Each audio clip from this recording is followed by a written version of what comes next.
جنت کے باغوں سے ہو تو تم جنت کے کچھ میوے بھی چر لیا کر، جنت کے کچھ میوے بھی کھا لیا کر۔ تو صحابہ اکرام کو بڑا تعجب ہوا۔ صحابہ اکرام نے سوچا کہ ہم نے مکہ معظمہ میں کھجوروں کے باغ دیکھے، ہم نے مدینہ منورہ میں کھجوروں کے باغ دیکھے، ہم نے عرب کے مختلف ملکوں میں کھجوروں کے باغ دیکھے، ہمیں جنت کا باغ تو کہیں کبھی نظر ہی نہیں آیا۔ تو انہوں نے عرض کیا کہ یا رسول اللہ صلی اللہ علیہ وسلم، ہمیں زمین پر بنا جنت کا باغ کہاں ملے گا؟ تو جانتے میرے نبی نے کیا فرمایا؟ آپ فرماتے ہیں کہ زمین پر جہاں اللہ کے ذکر کی محفل سجتی ہے، اللہ زمین کے اس ٹکڑے کو جنت کے باغ میں تبدیل فرما دیتا ہے۔ میرے نبی نے جنت کے باغ کا پتہ بتایا، اور کیا بتایا؟ کہ جہاں کچھ دیوانے جمع ہو کر اللہ کے ذکر کو چھیڑ دیتے ہیں، پھر رب کے ذکر کی برکت سے زمین کا وہ ٹکڑا جو ہے وہ جنت کے باغ میں تبدیل ہو جاتا ہے۔ تو پتہ چلا کہ بظاہر تو ہم بوکاروں میں بیٹھے ہیں، لیکن رسول اللہ نے فرمایا کہ تم ذکر کی برکت سے اس وقت جنت کے باغ میں بیٹھے ہوئے ہو۔ کہاں بیٹھے ہوئے ہیں؟ جی جنت کے باغ میں بیٹھے ہوئے۔ اب آپ بتائیے، جنت کے باغ میں آپ دنیا کی مثال لے لیں، دنیا میں کسی کا باغ ہو یا دنیا میں کسی کا کھیت ہو یا دنیا میں کسی کا گھر ہو، آپ بنا مالک کی اجازت کے اس کے گھر میں، باغ میں، کھیت میں گھس سکتے ہیں؟ بتائیے، اپنی مرضی سے کوئی کسی اور کے گھر میں، کھیت میں، باغ میں جا سکتا ہے؟ نہیں جا سکتا۔ تو پتہ چلا کہ جب دنیا میں کسی انسان کے باغ میں بنا مالک کی اجازت کے نہیں جا سکتے ہو، تو جنت کے باغ میں بھی کوئی ایک بھی اپنی مرضی سے نہیں آ کر بیٹھا ہے۔ جتنے آئے ہیں سب کو رب نے بیٹھنے کی توفیق عطا فرمائی۔ تو گویا چاہے اوپر بیٹھنے والے ہوں چاہے نیچے بیٹھنے والے ہوں، جنت کے باغ میں کوئی ایک بھی اپنی طرف سے نہیں آیا، بلکہ سب مولا کی مرضی سے آئے ہیں۔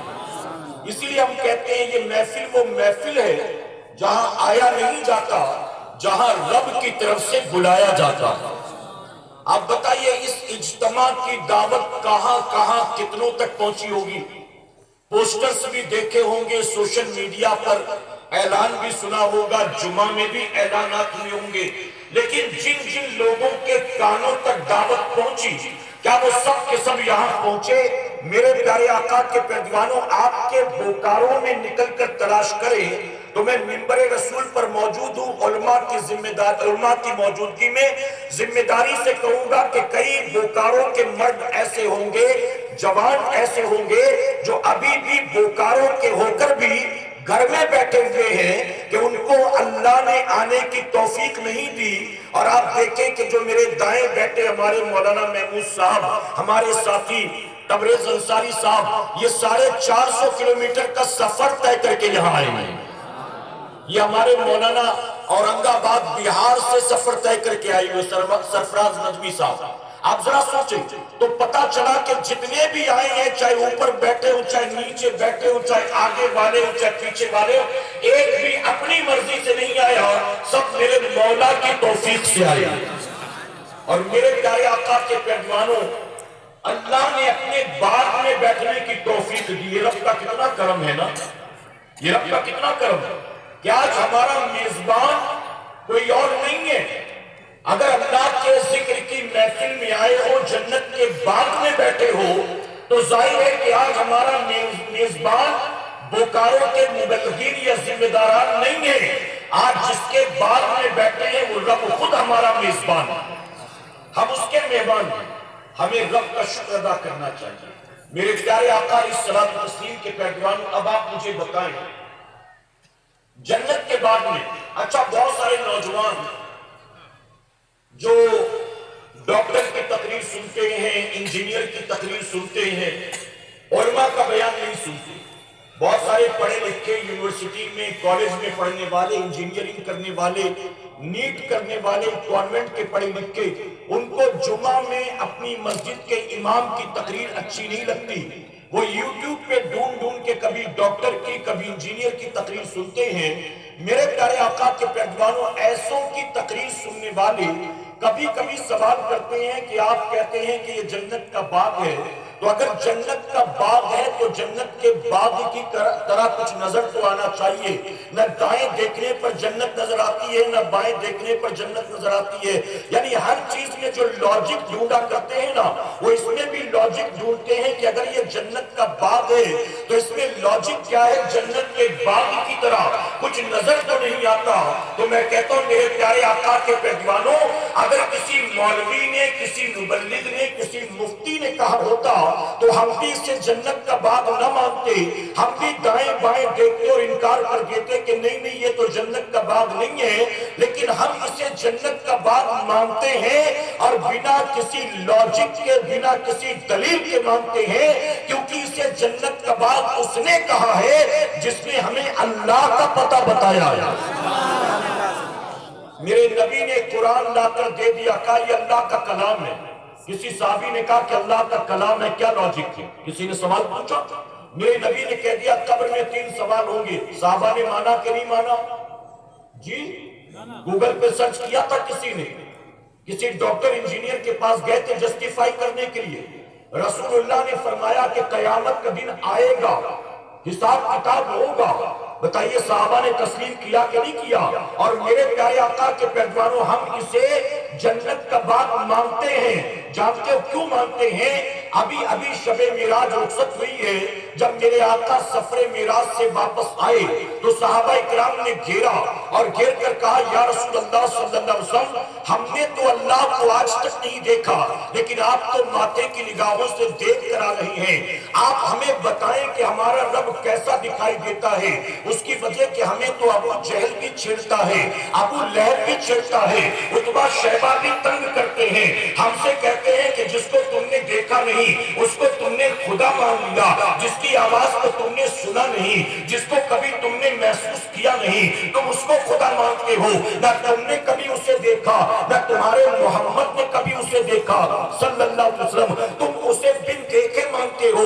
ہمارے ساتھ چلو ہمارے قدے میں، ہم تمہیں اپنا خدا دکھاتے ہیں۔ لات کو دیکھ لینا، منات کو دیکھ لینا، عزا کو دیکھ لینا، ہمارے خداؤں کو تم دیکھ بھی سکتے ہو، چھو بھی سکتے ہو، محسوس بھی کر سکتے ہو، ان کے قریب جا کر بیٹھ بھی سکتے ہو۔ تم اسے مانتے ہو جسے نہ تم دیکھ سکتے ہو نہ جس کی آواز کو سن سکتے ہو۔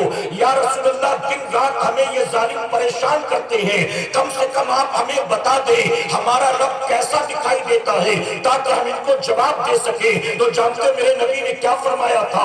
بہت توجہ کے ساتھ سنیں گے تو بات سمجھ میں آئے گی، ورنہ آپ مس کر دیں گے۔ جب صحابہ نے کیا کہا، ہم نے تو نہیں دیکھا، آپ تو دیکھ کر آ رہے ہیں، کم سے کم بتا دیں کہ رب کیسا دکھائی دیتا ہے۔ تو جانتے ہو میرے نبی نے کیا فرمایا تھا؟ آقا فرماتے ہیں تم مجھ سے پوچھتے ہو، میں تمہیں بتاؤں کہ اللہ کیسا دکھائی دیتا ہے؟ ارے کیسے بتاؤں کہ وہ کیسا دکھائی دیتا ہے؟ کوئی مثل ہو تو مثال دوں کہ ویسا دکھائی دیتا ہے، اگر کوئی مثل ہو تو مثال دوں کہ ایسا دکھائی دیتا ہے۔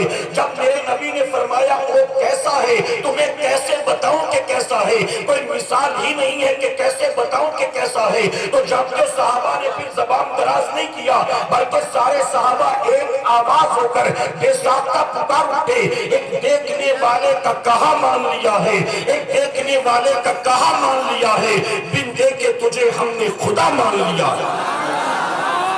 تو ان کے کہنے پر ہم نے اللہ کو اللہ مانا، خالق بھی مانا، مالک بھی مانا، رازق بھی مانا۔ جب ان کے کہنے پر ہم نے اللہ کو مان لیا تو ان کے کہنے پر کیا اسے جنت کا باغ نہیں مان سکتے؟ جی تو اس وقت ہم کہاں بیٹھے ہیں؟ جی کہاں بیٹھے ہیں؟ جنت کے باغ میں بیٹھے ہیں، اور یہ رسول اللہ نے فرمایا جنت کے باغ میں۔ اور جنت کے باغ میں کوئی اپنی مرضی سے نہیں بیٹھا بلکہ سب مولا کی مرضی سے بیٹھے ہیں، مولا کی۔ اب میرے پیارے آقا کے پیروانوں، یہاں ایک بات علماء کی موجودگی میں سمجھانے کے لیے آپ کو عرض کرتا ہوں، قیامت کے دن یہ تو ہوگا، حدیث شریف میں آتا ہے کہ جب حساب کتاب ختم ہوگا، جہنمیوں کو جہنم میں جھونک دیا جائے گا اور جنتیوں کو جنت میں داخل کر دیا جائے گا۔ سنا ہے نا آپ نے؟ حساب کتاب مکمل، جہنمی جہنم میں، جنتی جنت میں۔ اس کے بعد جن کے سینے میں رائی کے دانے کے برابر ایمان ہوگا، انہیں جہنم سے نکال کر میرے نبی کی شفاعت کے صدقے جنت میں داخل کر دیا جائے گا۔ لیکن جو جنتی جنت میں چلے گئے، پھر ان میں سے ایک کو بھی جنت سے نکالا نہیں جائے گا۔ یعنی جہنم میں جانے والے جہنمیوں کو حضور کی شفاعت کے صدقے یا سینے میں رائی کے دانے کے برابر ایمان ہے۔